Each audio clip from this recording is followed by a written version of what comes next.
गुर्जर वहां पर मुस्लिम को आदिवासी का आरक्षण मिला होगा। अब वो गैर गुर्जर मुसलमानों को भी पहाड़ी के रूप में सभी को आरक्षण देना चाहते हैं, जिसका विरोध वहां हो रहा है। यदि सेंसस फिगर्स देखें, आप जनगणना देखें, तो लगातार जो डिक्लाइनिंग ट्रेंड है वो हिंदुओं से ज्यादा मुसलमानों की पॉपुलेशन का है। पॉलिटिशियंस को गाली देना बड़ा आसान है, लेकिन चुनकर आकर अपनी जिम्मेदारियां निभाना और अपनी विचारधारा के अनुसार हम लोग काम करना, ये अपने आप में चुनौती है। जिस पार्टी का शासन देश में है,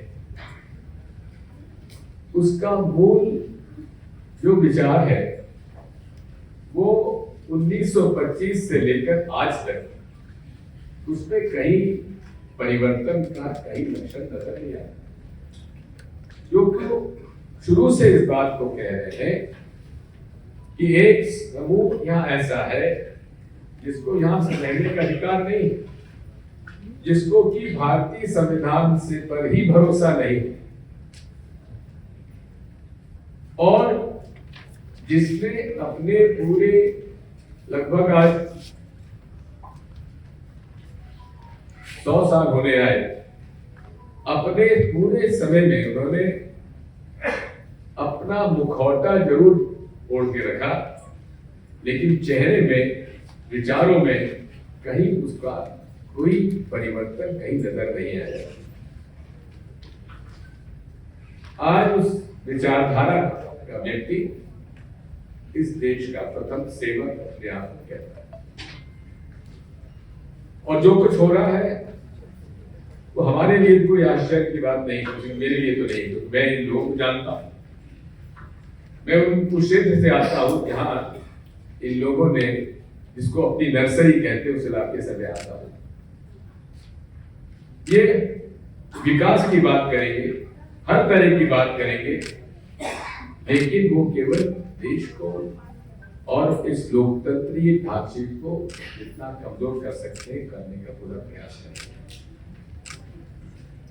और ये अपने आप को धार्मिक कहते हैं, लेकिन सही पूछिए तो जो हमारी हजारों वर्ष की सनातनी परंपरा है उसके ठीक विपरीत इनके आचरण।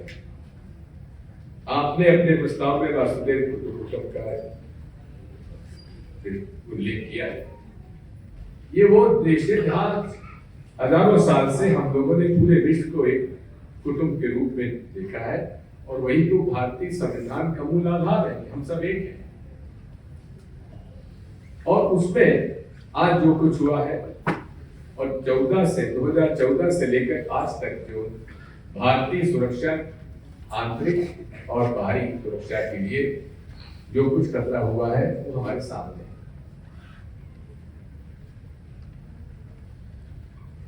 मैं आभारी हूं मलिक साहब का, जो उन्होंने पुलवामा के बारे में बात कही, और यही बात मैंने शुरू में कही थी। तो मुझे पूरे देश की इनकी टोल आर्मी ने जो कुछ कहना था उसके तो मैं आदी हो चुका हूं, मुझे चिंता भी नहीं है, मुझे डर लगता है उसका, क्या क्या नहीं कहा मेरे बारे में, लेकिन बात सही निकली। जो प्रश्न उठाए गए वो आपके सामने है, और उसका उल्लेख मलिक साहब हमारे महामहिम महोदय बाद में करेंगे। बात वही है, ये पूरा जो समूह है, ये वो समूह है जो भारत के लिए सबसे बड़ा चिंता का विषय है। सबसे बड़ा चिंता का विषय हमारे भारतीय संविधान और भारत के विविधता की एकता में अगर कोई है तो वो विचारधारा है जो इस भारतीय संविधान को तोड़ मरोड़ कर अपने राजनीतिक महत्वाकांक्षा को आगे रखते हुए हमारे समाज को तोड़ने में कहीं कोई कोताही नहीं बरतेंगे और कहीं किसी को लाज शर्म भी नहीं करेंगे। आप समझ सकते हैं कि आज क्या हो रहा है। कैसे एक दूसरे के बीच में लड़ाई कराकर हम उसका समर्थन लें, ये उनका राजनीतिक मूल आधार है। इस बात को, इस देश को समझना पड़ेगा। मणिपुर के बारे में बहुत कुछ हमने देखा है। 3 महीने से प्रधानमंत्री चुप, और प्रधानमंत्री जी जिस विचारधारा से आते हैं वो आज से नहीं, बहुत समय से कैसे हमारे नॉर्थ ईस्ट को कैसे उद्वेलित करके वहां पर जो आदिवासी समूह है उसके कैसे उसको कमजोर किया जाए, इस पर हमें विचार करना पड़ेगा। उनका पूरा देश में एक मुहिम चली हुई होगी कि जो आदिवासी ईसाई हो गया उसका आदिवासी का जो रिजर्वेशन आरक्षण है वो समाप्त कर दिया जाना चाहिए। ये पूरे देश में माहौल चलाया हुआ है, और ये वो लोग हैं जो कभी पब्लिक मीटिंग नहीं करेंगे, कभी एजिटेशन नहीं करेंगे। इनकी सबसे बड़ी शक्ति है विस्परिंग कैंपेन, और ये विस्परिंग कैंपेन ही इतनी खतरनाक है कि पूरे देश में ये माहौल बनाया हुआ है कि अगर आप नहीं संभले तो हमारे मेजॉरिटी को खतरा है, और ये लोग कुछ दिनों बाद मेजॉरिटी हो जाएंगे और हम माइनॉरिटी हो जाएंगे। यदि सेंसस फिगर्स देखें, आप जनगणना देखें, तो लगातार जो डिक्लाइनिंग ट्रेंड है वो हिंदुओं से ज्यादा मुसलमानों की पॉपुलेशन का है। और इस बात को हम कह सकते हैं, और डेमोग्राफिक किसी भी डेमोग्राफर से आप बात कर लीजिए, वो इस बात की तस्दीक करेगा कि 2021 का भी जो सेंसस फिगर वो लोग न जाने क्यों उसको पब्लिश नहीं कर रहे हैं। किसी भी हालत में हमारे हर समूह का, समाज का, धर्म के लोगों का कि जो जनसंख्या है वो स्टेबलाइज हो जाएगी 2.1 पर।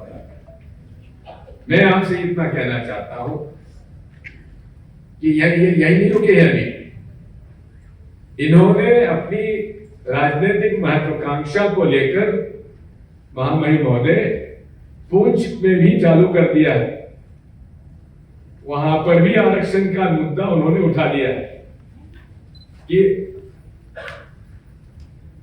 गुर्जर वहां पर मुस्लिम को आदिवासी का आरक्षण मिला हुआ। अब वो गैर गुर्जर मुसलमानों को भी पहाड़ी के रूप में सभी को आरक्षण देना चाहते हैं, जिसका विरोध वहां हो रहा है। ये बात समझ लीजिए कि इनका सबसे बड़ा जो एक मुद्दा है वो यही है, कैसे फूट डालो और राज करो। अंग्रेज छोड़ के चले गए, अब ये उसी रणनीति को इन्होंने यहां पर अपनाया हुआ है। अब दूसरा है जिम्मेदारी किसकी है, जिम्मेवारी किसकी है? भाई लोकतंत्र में सबसे बड़ी जिम्मेवारी तो मतदाता की होती है, और जो सरकार चुनोगे वो आप ही की मंशा के अनुसार है। ऐसे कई लोग हैं जिनको मैं जानता हूं, विद्वान हैं, पढ़े लिखे हैं, जो कि एक जमाने में 2014 में के पहले हमारे प्रधान सेवक जी के बड़े प्रशंसक हुआ करते थे, प्रधान सेवक के गुणगान किया करते थे। लेकिन आज वे सब उनके बड़े आलोचक बन चुके हैं, उससे काम नहीं चलेगा। आखिर ये लोकतंत्र में हमारे इस लोकतंत्र की व्यवस्था में जिम्मेवारी अपने को तय करनी पड़ेगी। और आज यदि कोई एक व्यक्ति जिम्मेवार है या एक विचारधारा जिम्मेवार है, जिसकी वजह से आज इस पूरे हमारे भारत के संघीय ढांचों पर खतरा मंडरा रहा है वो विचारधारा है जिसके प्रधान सेवक आज इस बात के लिए जिम्मेवार है। विचारधारा और व्यक्ति दोनों अगर जिम्मेवार है तो वही है जिनको मैंने आपके सामने उल्लेख किया है। हमारे जनरल साहब का भाषण हुआ, हम पूरा सम्मान के साथ उनका आदर करते हुए उनके विचारों से सहमत है, लेकिन लोकतंत्र में यदि राजनीति की नहीं होगी तो कैसे काम चलेगा? पॉलिटिशियंस को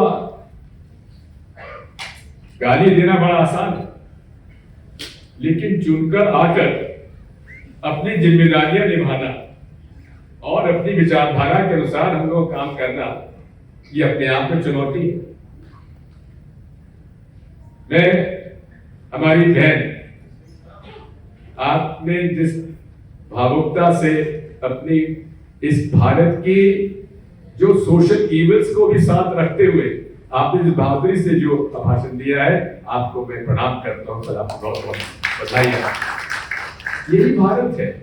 हम रूढ़िवादी परंपराओं में बह जाते हैं, हम रूढ़िवादी परंपराओं में प्रभावित हो जाते हैं और रूढ़िवादी परंपराओं से प्रभावित होकर हम उन लोगों को चुनकर बैठा देते हैं जो लोग आज इस मुल्क को तोड़ना चाहते हैं, इस मुल्क में गलतफहमी फैलाकर, अफवाहें फैलाकर लोगों के बीच में इतनी गहरी खाई कर देते हैं, उसको पाटना आज मुश्किल है। 2014 में जब मुझे राज्यसभा में भाषण देने का मौका मिला था, तब मैंने इस बारे में आगाह किया था कि ये सांप्रदायिकता का जिन जो है बोतल में बंद है, इसको मत खोलो। जिस दिन ये जिन खुल गया, ये बोतल में आप इसको डाल नहीं पाओगे। दुर्भाग्य से ये जिन अब बोतल से निकल चुका है और यही हमारी सबसे बड़ी आज चिंता का विषय है और वही जिन जो है आज इस व्यवस्था के लिए जिम्मेदार है। बहुत बहुत धन्यवाद।